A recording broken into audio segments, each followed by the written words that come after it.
CMRL കേസിൽ SFIOയ്ക്കെതിരെ ചോദ്യങ്ങളുമായി ദില്ലി ഹൈക്കോടതി. കേസിൽ കുറ്റപത്രം നൽകില്ലെന്ന ഉറപ്പ് SFIO എന്തുകൊണ്ട് പാലിച്ചില്ലെന്ന് ദില്ലി ഹൈക്കോടതിയുടെ രൂക്ഷ വിമർശനം. കമ്പനി ഉൾപ്പെട്ട കേസിൽ കോടതി നിർദ്ദേശം ലംഘിച്ച് കുറ്റപത്രം സമർപ്പിച്ച് പ്രോസിക്യൂഷൻ നടപടിയിലേക്ക് കടന്നത് കോടതിയെ പരിഹസിക്കുന്ന നടപടിയാണെന്ന് CMRL ഹർജിയിൽ ചൂണ്ടിക്കാണിച്ചിരുന്നു.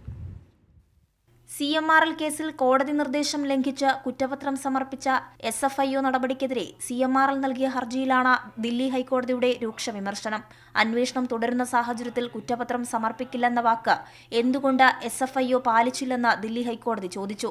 ഹർജി തീർപ്പാക്കുന്നതുവരെ പരാതി ഫയൽ ചെയ്യരുതെന്ന വാക്കാൽ നൽകിയ ധാരണ ലംഘിച്ചത് കോടതി നൽകിയ ഉറപ്പിന് എതിരാണെന്ന് CMRLനു വേണ്ടി ഹാജരായ മുതിർന്ന അഭിഭാഷകൻ കപിൽ സിബൽ ചൂണ്ടിക്കാണിച്ചു. CMRL വാദം ശരിവച്ച ദില്ലി ഹൈക്കോടതി കേസിൽ വാദം കേൾക്കാൻ ഹൈക്കോടതി ചീഫ് ജസ്റ്റിസ് അടങ്ങിയ ബെഞ്ചിന് വിട്ടു.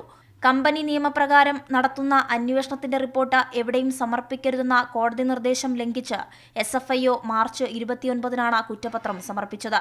അതേസമയം CMRL വിഷയത്തിൽ SFIO റിപ്പോർട്ടിലെ തുടർ നടപടികൾ 4 മാസത്തേക്കു കൂടി കേരള ഹൈക്കോടതി തടഞ്ഞിരുന്നു.